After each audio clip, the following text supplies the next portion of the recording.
Hi, welcome to Turd-Based Besties, a podcast where two grown adults with increasingly little time talk about their favorite RPGs. I'm DJ. And I'm Sam, and we're besties that love to game. Yeah, we do. You and I were just talking about how we've not seen each other in like a month. It's Almost a been month. forever, I feel like. Yeah. No, it has been a month. I forgot because we we were like real podcasters for January and like we pre-recorded a lot of episodes and then we just didn't see each other for like a month. Which was smart because sometimes, sometimes things just don't, or time is even more limited. And yeah, so we need things to release. I know it worked out that we decided to be smart for like a handful of days because you and I have been trying to get together to record today's episode for like I guess really only like a week and a half, but like for us that feels like an eternity. And it was like maybe a week and a half, but it was like four different times that we were like, oh, and then we'll do this time. And then that fell through. And then, oh, we'll do this time. And I that fell know. through. So felt longer. It did. I mean, I know. Well, the distance and the length has made my heart grow fonder to you, Sam. That's what they say. They That's say it. They say it just like that too. they do exactly like that. I completely did not mix metaphors. I nailed that one. What you drinking? I am drinking a poppy. A poppy. Are we sponsored by Poppy now? We're sponsored by Doc Pop flavored poppy. Poppy, sponsor us. I actually love Poppy. It's a good belly soda. I love it too. If they would sponsor us, that'd be awesome. I would drink so much more of it. Oh my god. Yeah, I will do an ad for Poppy. Hello, everybody. Hello, listeners. If you love good sweet soda but only with stevia and it'll help you with fiber intake, drink Poppy. That's poppy.com. See that I nail it? You nailed it. It's like if you've ever been drinking a soda and you thought, man, this has more sugar than I want and way less fiber than I really want right now. Poppy is just for you. It is what you are looking for. Actually, I think they're the perfect sponsors for us because like gamers traditionally will drink soda, but we're almost 40. So like we got to look at our fiber intake, man. We got to make sure that we are regular. We So can't have too much sugar because then we'll stay up too late. playing games, right? If you want to regulate your video gaming and your pooping, drink Poppy. Great. That's Well, great. We'll get them to make a game fuel flavor. see, these are great ideas. I know. So just we'll have to reach out to them. Well, that's perfect. Oh my And then we'll god. be billionaires. I cannot wait to make $1 million off of Poppy soda. I mean, Poppy advertisements, of course. What outside of drinking Poppy, what else have you been up to? Um, a lot of things. So with the kiddos, man, I like winter fine. I like having the seasons, but this winter is really trying me. Okay. Primarily because of just, well, there's been in the last month three big snows, maybe something like that. And then that leads to multiple days off for the kids. We have to find how to take care of them. And then it's also like 10 degrees out, so nothing melts and everything's frozen and it's hard to get to work. And that's been trying. And then all the illnesses ramped up amongst our kids. So poor Jay got the flu also. Buddy. And yeah, I know. And he's kind of just a little funny in the way he talks about things. But when he had the flu, he was like straight up delirious. He was just so confused on the things he would talk to us about, which was pretty funny. But one morning, he was drinking a smoothie, and I thought I saw that maybe he had spilled some. So I walked over and I was like, "Hey Jay, I gotta help you out there. Let me help you wipe that up. Is it just here, right here on your chair, or right here on your? There was one little spot." And he Yeah. goes, "Yes, yes, and a little bit everywhere." And he was right. It was also everywhere. The more I looked, Oh, uh, bud. yeah. Uh, and then also, this was actually after he had the flu. This is just him being funny. He was eating some red peppers, and he looks at me and he's eating them during dinner, and he says, "Daddy, what's this called?" And I said, "Well, those are peppers, Jay, and they're red. So what do you think they'd be called?" And I was, leading the witness here, Yeah. and he quickly responds, "Redders." And not red peppers, like I thought, he might say. He said Redders, which was a good guess. How Solid. old is Jay?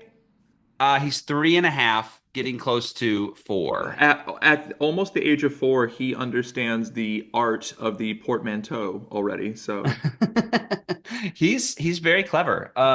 And then the last thing, I guess maybe I shouldn't be talking so nicely about him because his main new insult for me or thing to call me is he calls me Noghead. well, He just I guess it's because of my bald head, but he'll look at me and he'll be like, "You're a Noghead, Daddy, Noghead." And I'm like, "Where did you get that from?" what? And it's kind of hilarious though. If it didn't hurt my feelings so bad, it'd be hilarious. I'm kidding. Oh, But Daddy but anyway, Noghead. I'm so Daddy sorry. Noghead. I'm so Um, sorry. but yeah, so a lot of Jay stories today, but he's been cute and fun and maybe a little less crazy each day, but yeah. Well, good. I heard from our other friends too that it's been snowing a lot where you all have been, and that means for friends who have kids that kids aren't going to school. Yeah. I think Yep. you and I received a text from our big group thread that we have where someone just said, "Please send me alcohol." So and so has not been in school for going on 13 days now. Yeah, it's just yeah, exactly. And then sometimes you don't know for a while, or sorry, you know all of a sudden, and then it's like, okay, great. Now I have to get to work and also find childcare and stuff like that. So, to all the parents out there, I feel you. I know we are feeling some of the coldness up here in Seattle, not as much as you guys are. So Max and I decided to go to Cancun. Oh yeah, that looked like so much fun. Oh man, it looked Yeah, awesome. it was super duper fun. Yeah, we got out of the dreary of Seattle. I actually like the dreariness of Seattle. So, but it was nice to take like a 5 day vacation away in a cool resort with some of like this the nicest staff. Like they are so kind, Sam. And we went to like we're such old people at this point because we did this vacation last year. We liked it so much that we decided let's do the same thing again. So we went to the same resort, stayed in a different room because, like, what are the odds that we would stay in the same room, right? But there were some of the same workers there who recognized us, and we obviously recognized them. That's awesome. That's really nice. Yeah, it was really cool, and like the entire time we're like, wow, we should bring Taylor and Sam here also. This would be really cool. I wish we could bring all our friends here. Hey, we'd love it. If we can swing it, when we can swing it, we'll do it. You know Tay too. You mentioned that. You brought that up and then she starts FOMOing and she's like, "Oh, we have to do that now." So she'll probably make it happen. You're welcome. No, I'm down. I don't get me wrong. I'm not saying no to a trip to Mexico. Do you Come like on. the beach? Do you like the beach and the ocean and everything? Oh Or yeah, for sure. I love the beach.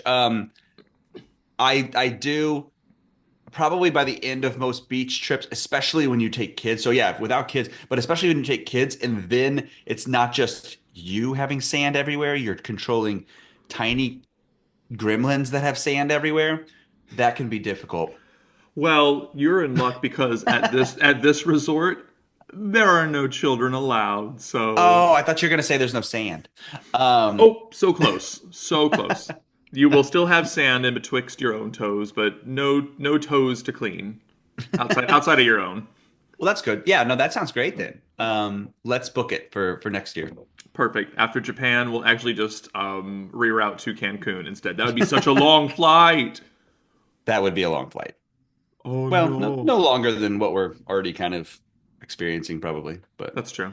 That's true. anyway, well, today though, we have a very special episode, one I've been very excited for, one that's yeah, like we said, is a little later coming, but here we are. And so today we will be discussing the review of Beyond Galaxyland. Woo, woo, woo, woo! That's right. That's right. So this is a wonderful title that you might have heard our other episode where we interviewed the solo dev Sam Enright. So that was friend of the show, Sam Enright. Yeah. So listen to that episode too. But here is our episode reviewing it. So we'll just jump right in. Yeah. In general, overview is this is a tight, compact little turn-based retro style pixelated RPG. It has 2D side perspective with some side scrolling, like platforming and puzzle solving elements. Great little game. So Mhm. it was released September 24th of 2024 to basically all the systems: Steam, Switch, PS4, 5, Xbox Series S, X, Xbox One.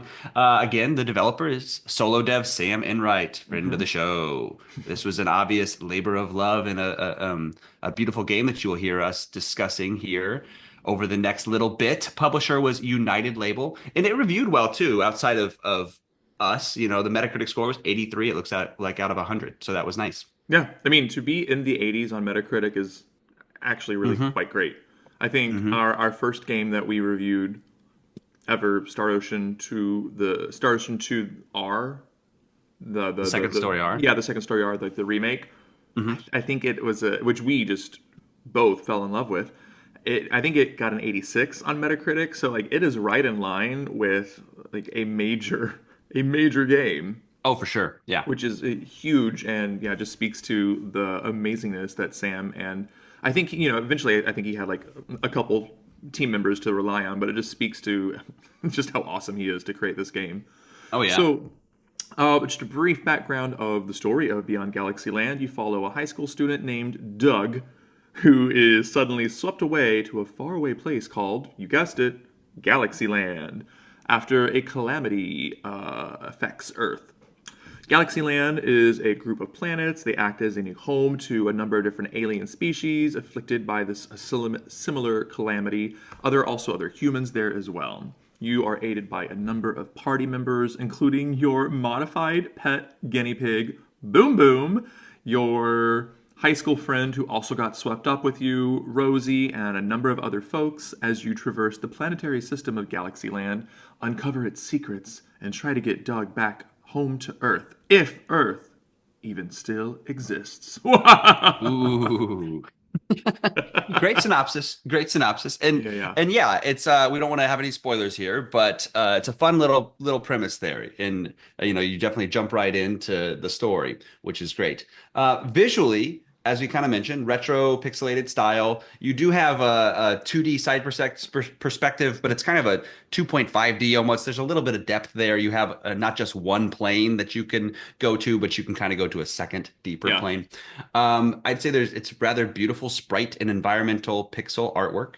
Nice lighting and movement effects on these sprites and other environmental pixel work. There's a variety of different locales or regions that you will navigate, and these are mostly organized by location or biome or planet into different yeah, visual aesthetics. So these include cyberpunk city being bright, neon, vibrant. There's post-apocalyptic, overgrown jungle city, ice planet, space station, spaceships, space casino, and almost kind of a Feywild psychedelic forest. So very varied, very vast. Very varied. I love that phrase.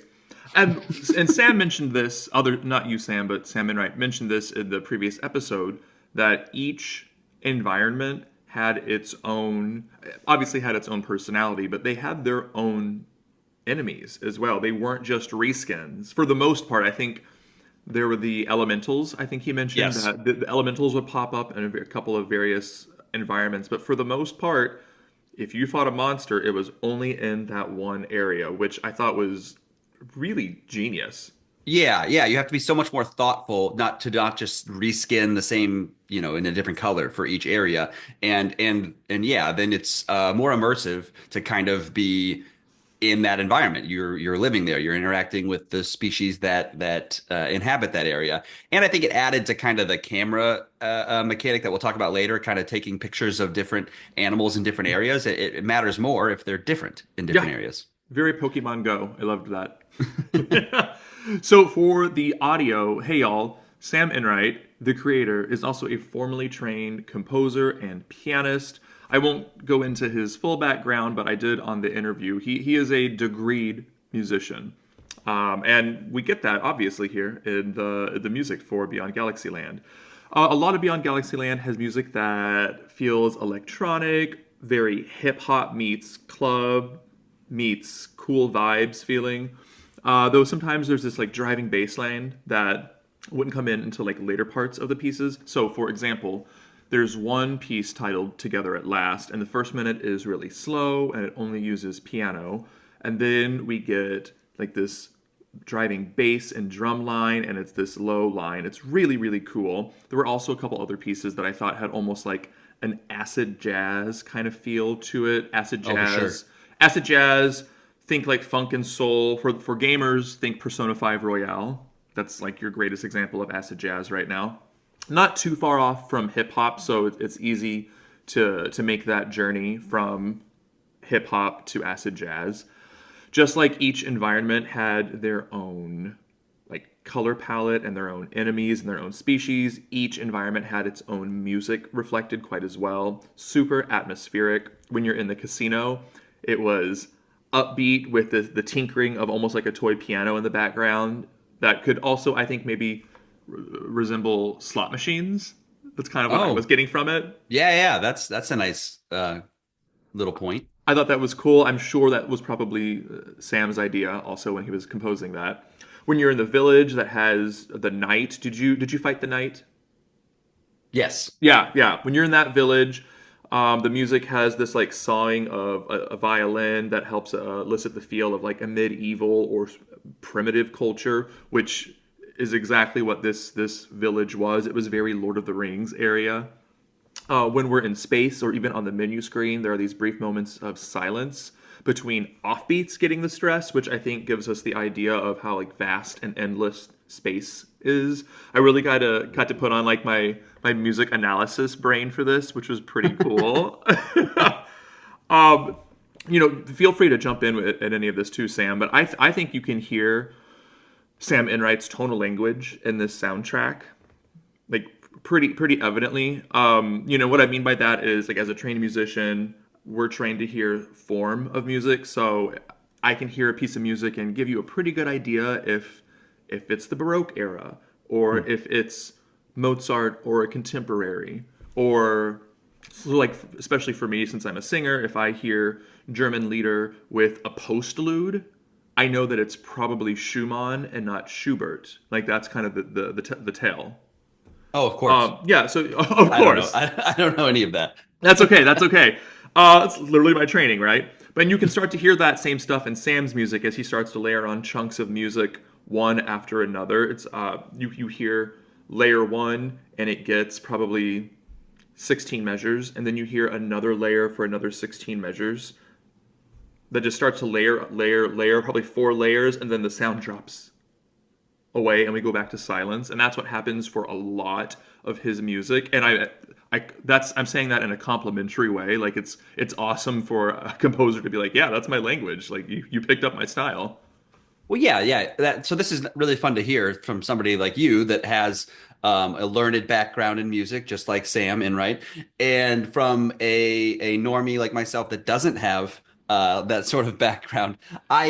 I can appreciate what you're saying as you tell me, but at the same time, like I was just able to kind of notice the intentionality kind of what you mentioned in each biome or region, and the immersive nature definitely just kind of draws you in and makes you want to keep digging deeper. You feel like you're in that environment, and so that's what I definitely appreciated. I loved it.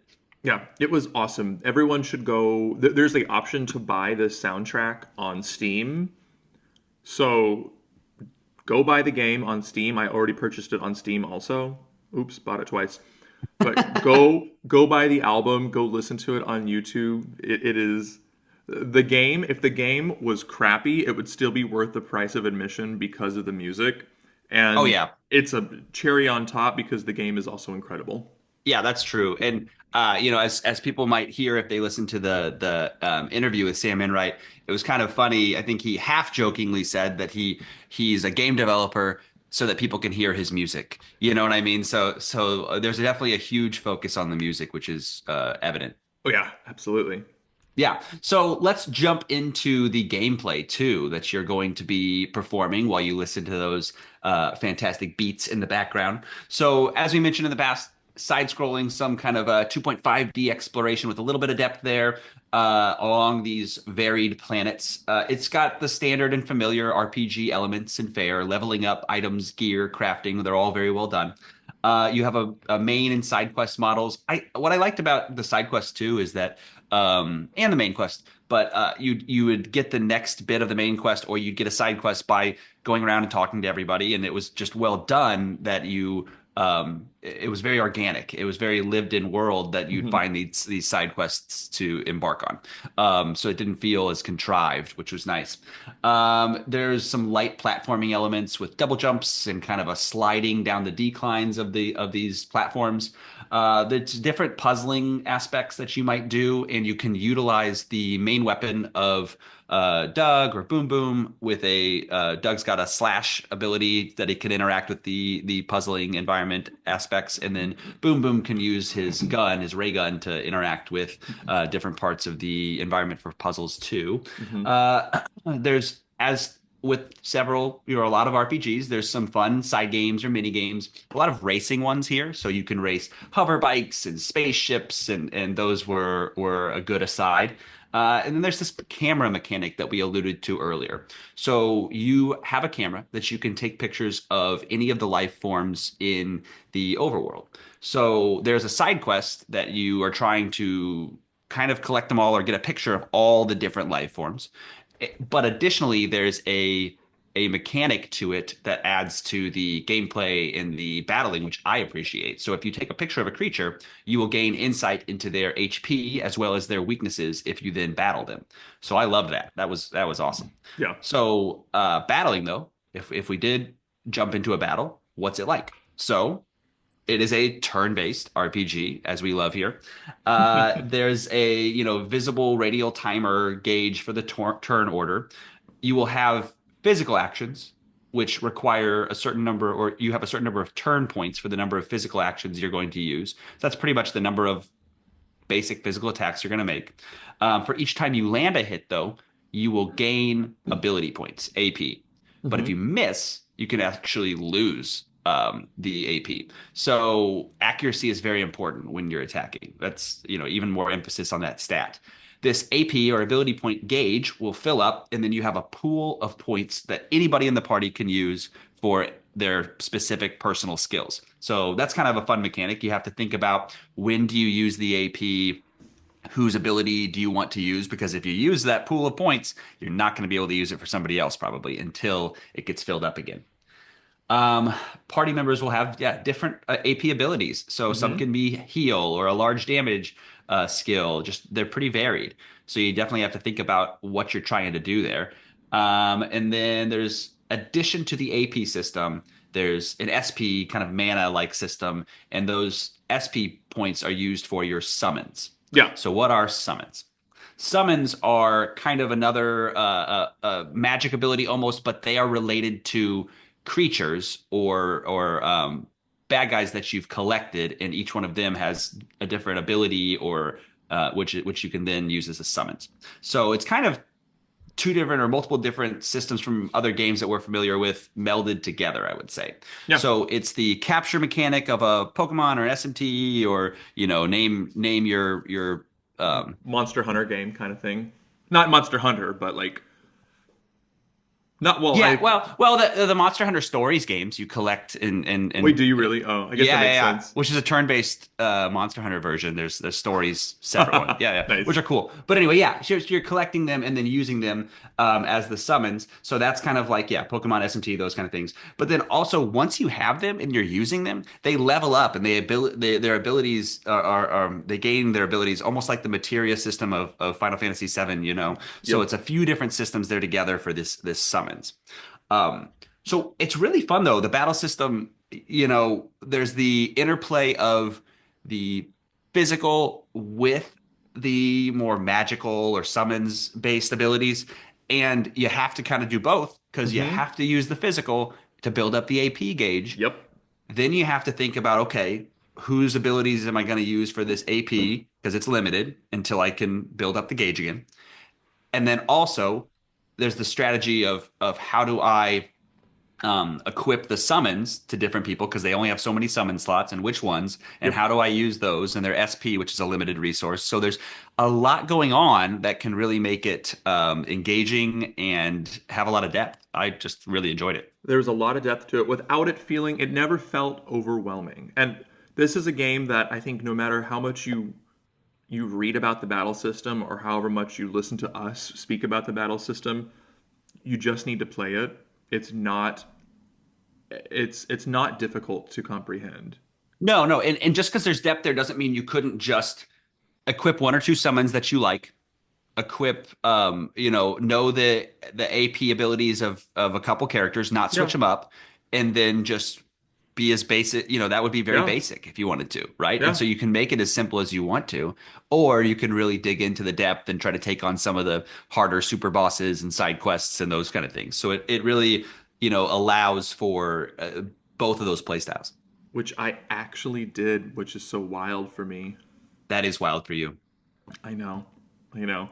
That was, one of my favorite things, believe it or not, was going after some of the super bosses in this game or doing some more of the kind of obscure side quests. Yeah, And yeah, I'm still shocked that you were all about that. You just kept, digging in and digging deeper, which was awesome. yeah, well, when it's a good game, I want to spend more time with it, you know? Yeah. Well, what else did you love about it? What were some of your favorite aspects that kind of made you want to dig so deep? Something I loved, and I read a couple of these on the interview. I loved the amount of Easter eggs in this game. So a lot of indie games will try to market themselves as genuinely, I think, will try to market themselves as a love letter to JRPGs of the past, and some of them are hits, some of them are misses. I think a hit is Child of Light. I think that's another love letter to JRPGs that's quite successful. Beyond Galaxyland totally hits on its love letter. It's not vain Yeah. in its references at all. So some of the I wrote a list of Easter eggs, and I'm going to read maybe all of them that I found. And some of these might just be me. Like maybe I just think they're Easter eggs and they're actually not. You know. Maybe. And I'm not going to get all of them. Like there are definitely ones that I'm not going to mention because I probably didn't get all of them right. So one that entire Alien side quest, inspiration of Alien, Oh like yeah. the movie, the movie, like literally the trophy you get after you finish that side quest is "It comes at night mostly," which is a quote from Newt and Alien 2. Mm, There nerd. is, I know. There's the Coro Flora and Ribbon, the accessory, which is a Final Fantasy series of the Ochu and the Ribbon accessory. So it was a in Final Fantasy. You've played a few of them, I know.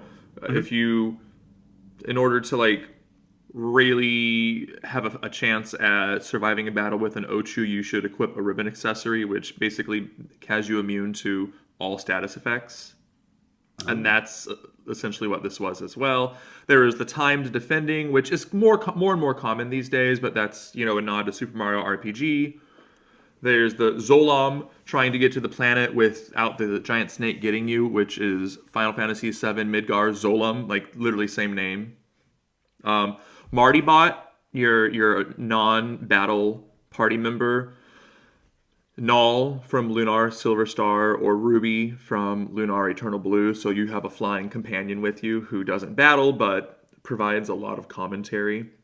The vents, that's a scene from Final Fantasy VII. The time travel, that's Chrono Trigger. Mila being your non-playable navigator, that's Persona game navigator right there. The racing game and the casino, again, Final Fantasy VII and the Golden Saucer. The auction house, it felt like the theater scene in Final Fantasy VI. I think I'm stretching that one a little bit, but that's what it felt like. The trees with the tree apple map, that's Sam referencing his first game, The Greater Good. So like Oh yeah. that's a deep cut right there. And I got that cut. I was so proud of that one. There's the monster collecting, which is obviously Persona or Pokemon, traveling multiple planets, which obviously Fantasy Star or Star Ocean, depending on which space opera game you like more. I I thought this one was one, and Sam said this wasn't intentional, but Rosie choosing to go with Doug at the very last minute on the with the train heist story. Are we spoilersing? Oh, it's fine. It's not a huge spoiler. It's not a huge It's spoiler. not. It's not. It's It's not. not. Rosie saying, "Okay, I'm not going to go with you," and then her saying, "No, wait, I will go with you." Exactly what happens in the first couple of hours of Lunar Silver Star story complete. That's not a spoiler for Lunar either. That's just letting you know that's essentially what happens with what are their names, Luna and Alex. Yeah, so those are just a couple of the Easter eggs. I love that it was turn based, but it allowed me to switch characters without losing a turn because it's always so crappy that if you want to switch a character in battle, but it makes you lose the turn to do Oh that. yeah. Like I said before, the music is worth getting into the game. I actually liked the mini game with the camera and the monster hunting. It never overwhelmed me. The platforming was simple but fun. The characters were engaging. Like Doug is not like a personalityless avatar. Like Doug is his own character. Oh, for sure. Rosie isn't a damsel in distress. I love that you get to see the progression of Boom Boom going from a pet that has been made sentient, and by the end of the game, like he's not only like speaking in full sentences, but he's emoting like what we would assume a human would emote.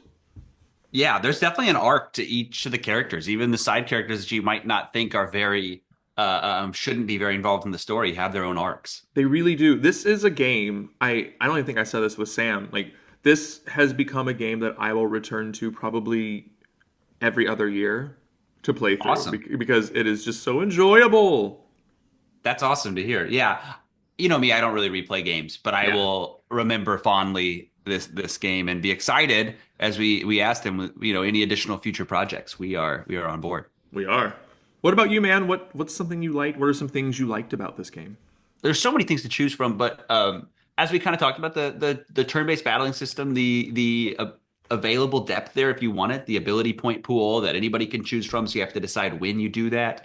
The collecting of summons, so that was so much fun because you could even collect from bosses. You could even capture a boss, which feels so powerful Yeah, and like a if you're able to do it right. It's a hard bar to reach, but if you can get it done, then you feel like, wow, I really did something. Now I have this even more powerful summons to use. The interplay of the physical attacks with the additional AP abilities or the summons. A lot of times you might really just want to use your magic abilities or your summon abilities, but and if you run out of those, then you use the physical attacks. But this required you to have some strategy and some thought process between using the physical to build up the AP gauge and use the other attacks. So I really liked that interplay. yep. The visuals being beautiful that we mentioned definitely hits on all the different biomes and the planets. The music, absolutely immersive, engaging, fits the tone, chef's kiss. The tone though, of the story. So I like a lot of sci-fi themes and those, as Sam and I discussed in the interview, a lot of the same interests there, but also the tone fits what I really like too. It's absurd and funny, but there's also a lot of weight to your actions and there's a lot of importance. It's still, the fate of a planet or your life in the balance, but then there's this absurdity underlying it, which is a tone that I really resonate with. And let's see here. And then the content being a more compact adventure for the main story, but it's kind of pick and choose how much content you want, right? So you can explore additional planets, additional side quests, try to get photos of all the creatures, try to capture all the summons. It's a little bit of choosing how deep you want to go into the rabbit hole, which Hmm. I like being given that choice. Can I speed through with the story or do I want to live here for a little bit? You got the option. Yeah. Anything that didn't click as much with you, DJ? Um, I I would not have minded if Mila, if she was maybe a playable character as well. Though I like the fact that she and Marty Bot were party members. They just were not controllable party members. So that is cool. Like Yeah, yeah. I value them as part of the team. But I think maybe it would have been nice to have had another female playable character because we really only had Rosie, right? True. Yeah, Yeah, that's a good point. I think so. And I know that you mentioned this too, but the vibrations sometimes when I after I beat it, I would the second time I was playing through, I'd play in my Steam Deck instead, and I only did that one time in bed because the vibrations were too loud. I had the same thing. I was playing in bed and Taylor was there, and it was just like so loud that I was, I thought I was playing with my headphones and quiet, and no, the But vibrations also, took over. but I can't turn it down because the music is too good. Like, why would I? Like, I've got to listen to the You just music got when to I'm turn playing off the this vibrate. game. I just turned off the vibrate. I know, but I was like, no. Yeah, the You were vibrate was. like, you were like, Max, deal with it. I know. I was like, sorry, I'm gonna do this one night, and he's like, no, you're not anymore. That's funny. That's a good point about the female character. It just made me think it'd be kind of fun if and again, this is never going to happen, but if there was like a remake to do that you could play as a main protagonist, almost you get to play Rosie's story because she, you know what I mean, like she gets there earlier, you know what I mean, to Yeah, Galaxyland or something. So then maybe you almost like in Star Ocean Second Story, or you have each of the protagonists have a little bit of a different story that's that parallel. eventually. That'd Yeah, be cool. that would be cool. That'd be a cool DLC to, That'd be a really cool not to DLC. spoil too much, but The Rosie DLC, do it, Sam. that'd be cool. Yeah, make it happen, Sam. No, Speaking of it's you, Sam, though, like what other things, what was a least favorite aspect? Yeah, so that vibrating situation, I just ended up turning off the vibrate, and then it was a little easier for me. It was affecting my enjoyment with the platforming. It kind of wasn't jiving with me with the platforming as much. And then actually, once I turned off the vibrate, the platforming was easier for me. It got it, and maybe I just needed to Be get the better. timing. Yeah, No. get good. I needed to do that. But by the end, I wasn't noticing a problem with the platforming. So that would be it. Yeah, as far as things that kind of stick out, that was probably it. Everything else was great for me. Yeah. What would you do? I know you don't normally play games a second time, but if you did, what would you do differently? Yeah, yeah. And this one's more enticing though to potentially do a little bit or do another playthrough because it's kind of that pick and choose that we mentioned what you might want to do or what what how much you want to do. So that's what I would do more. I would try to get all the summons. I thought that was really fun and collecting things is always a fun mechanic for me. So I would try to collect all the things. I would probably try to get really fill up that side quest where you take pictures of all the different creatures, try to find all the ones and explore and fill that out. And then I would try different characters. So I actually, you were switching out your characters. I don't know. I was trying to make sure I stayed adequately leveled and I liked the people that I had and their abilities. I had a good sense of them, so I didn't feel a whole lot of draw to switch the party up. But if I did it again, I would definitely switch the party up and try the different characters. Yeah, those are the main things I would do. How about you? Yeah, I would try to get. I almost got all the summons. I missed Bessie. I tried to get Bessie. You got Bessie? Oh yeah. Oh, I don't know how I missed her, but I just didn't get her. Well, it's pretty missable if it's a boss, and then it's you can't replay it normally, can you? I don't You think you can't. could. And you know what? I think what happened is I had a piece of equipment that would have me counter an attack.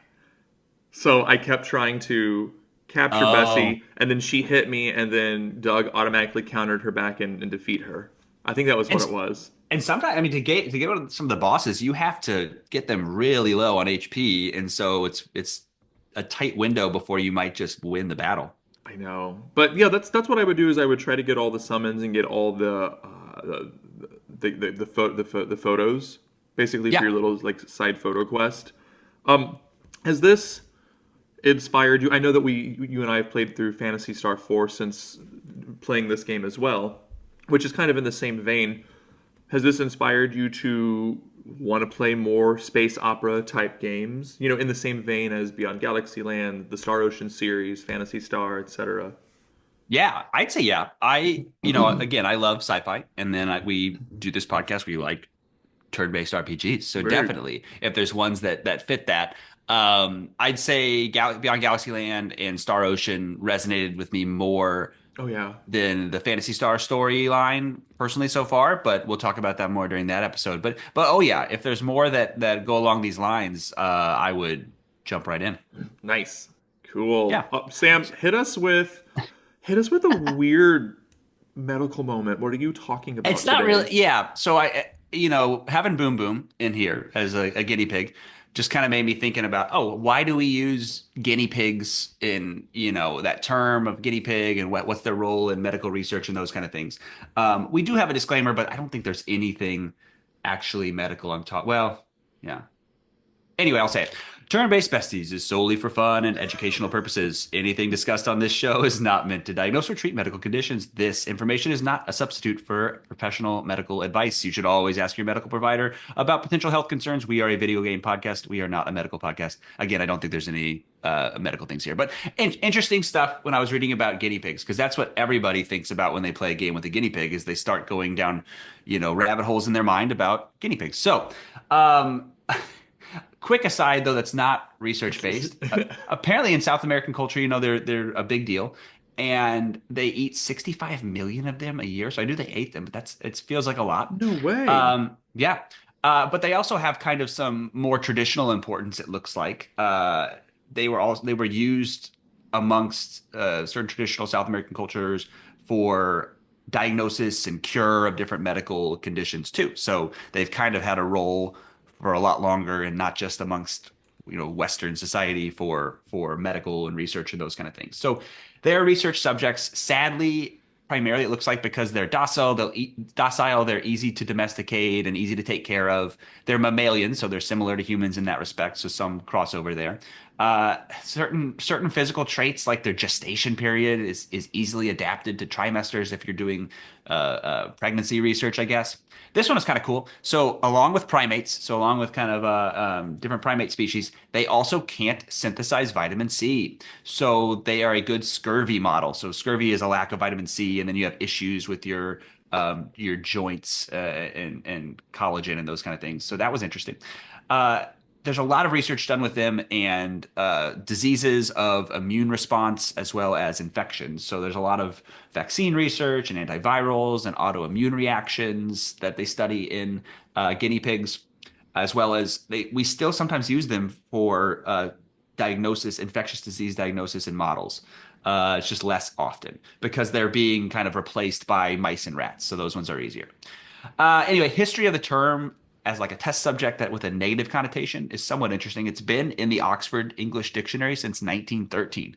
Kind of cool. And then there's a few literary pieces that shaped this, it sounds like. So one was called 100 Million Guinea Pigs. It was a book about consumer protection and how products are released to the public without regard to potential adverse effects. But apparently there wasn't as much of a negative guinea pig like term. It wasn't as like a negative connotation at that point until about the 70s. There was a book called The Guinea Pigs, and I guess it was an allegory to Soviet totalitarianism, and it gave it a more negative spin. So it's kind of evolved over the years, but it's been a long-reaching thing, over 100 years, that this has been a term in the Oxford Dictionary, apparently, which is cool. Cool. So aside of the aside, I was talking about this with Tay, with my wife, and she was like, "That's dumb. Nobody's going to be interested in that." She says, you know what people will be interested in? Most common pet names for guinea pigs." So I then mean, she's yeah, not wrong in that. she's not wrong. So I'm sure people will be much more interested in this. So on Tay's recommendation, we have the top guinea pig names. Does not include Boom Boom, sadly, but the Oh. top guinea pig pet names are Biscuit, Nibbles, Cinnamon. I love this one. Chomper, Chubby, Popcorn, Maple, Coco, Milo, Astrid. Really? What? Astrid? Astrid? You're gonna have a No. chomper with Astrid? Are you kidding me? Pumpkin, that works. And Albert. Albert and Astrid threw me off. I don't know how those got thrown in there. No, Albert is funny because old man names for animals is very funny. Or maybe there's some book out there, just like maybe Boom Boom will blow up for guinea pig names based on Beyond Galaxyland. Maybe there's an Astrid or an Albert in like uh media somewhere. I hope so. Anyway, so now we are all enlightened about the history of the term guinea pig, guinea pigs in research, and more importantly, the most popular guinea pig pet names. And then the other name on there that you did leave off Is Boom Oh, what? Boom. Duh. Oh, yeah, yeah, Boom Boom. That's the new one. That's gonna just shoot up the charts after everybody's playing Beyond Galaxyland. Oh my gosh. So you and I just had an awesome time playing Beyond Galaxyland. We have finished we have finished basically final or Fantasy Star 4. So Yeah. what are you playing right now? Yeah, so I jumped back into Metaphor a little bit, got a few more hours into that, which because I will finish that game. It's too beautiful, it's too well done. I will finish it. I've done a few more runs of Metal Slug Tactics. So that one's a nice one to kind of pick up and play because it's a roguelike with you'll do finish a run and that could take just like a couple hours or something. So I've done a couple more runs of that. Review to come in the future for Metal Slug Tactics. I started Super Mario RPG this week too. Oh, Kind of a fun. I know. So I think it's supposed to only be like 12 hours and being the resident Nintendo fanboy and everything on a turn-based RPG podcast, I that kept nagging at me and I thought I have a little bit of time to to jump into something else or try it and I wanted to. So I've gotten a few hours into that and that's a lot of fun. So maybe we can chat about that at some point. Oh, yeah. And then coming up very soon, I will be playing Monster Hunter Wilds when that releases. I'm getting hyped for that. Getting hyped. Are you going to try to convince me to play that? I could. I think that would be a super uphill battle, but I would love to try. Well, I like to make it a challenge for you. So, That's okay. I would go into that one just not expecting anything. And so if the bar is so low, maybe I can clear the lowest bar. maybe you can. Well, what have you been playing? I've been playing Far Away from Home, which is another solo indie RPG that is it's a tactics based game where Oh, okay. you're four people and a dog. You've been swept away into some like other dimension, and you're trying to get back home. So it's a team of five the entire time. It's pretty basic, but it's charming so far. It's Oh, just on cool. PC. Yeah, yeah, yeah. Okay. And I played like an hour. I think I had an hour before I went to bed before we went on vacation. So I actually did play a little bit of Metal Slug Tactics, Metal Slug, Metal Slug. one Metal slug, Slug. One slug. singular slug tactics. Yeah, One slug, multiple tactics. played it, fun. Yeah, super duper fun. I don't think it's gonna be my favorite tactics game ever, but it looks really pretty.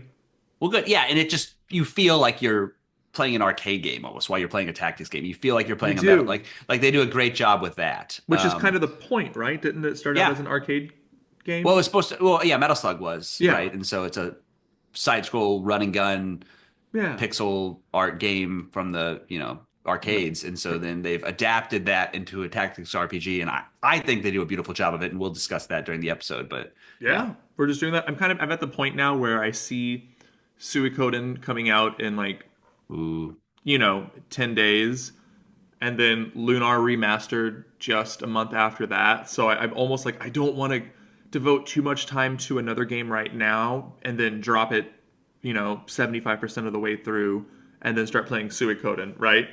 If I yeah, don't that's a have hard to. one to. That's a hard one to. Yeah, exactly. That's I one did reason I was doing Metaphor a little bit more, just to kind of take some more chunks out of take some that more. before other Yeah. things do. And I did tell you too, I was playing a little bit of Shadow Hearts because I've never played that series before.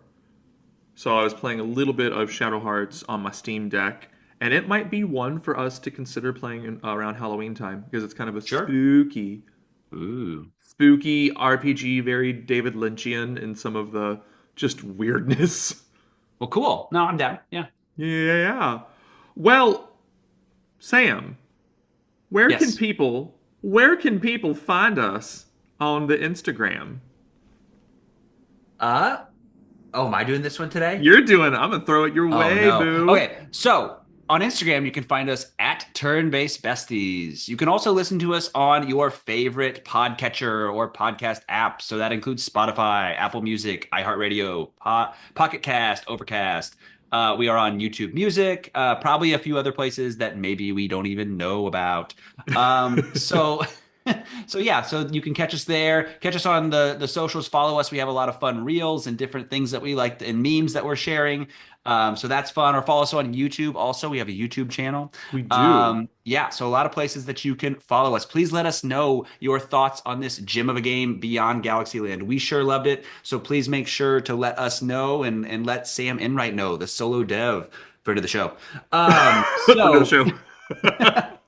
So email us comments, questions, turnbasedbesties@gmail.com. So next time we will come back to cover, I think our next one is probably going to be the Phantasy Star 4 review, but we've finished that. I think so. And additionally, in the near future, we'll be having a Convince Me episode on Final Fantasy VIII. So a few fun retro turn-based RPGs there. Big thanks to everybody that already follows us. But please, new people, give us a follow there. Yeah, so what next, DJ? What do we always say, friend? Well, I get to do it, don't I? Yes. When everything in the world points right, maybe go left and see what you find. I'm Sam. I'm just kidding. I'm DJ. And I'm Sam. And we have been Turn-Based Besties. Bye. Bye.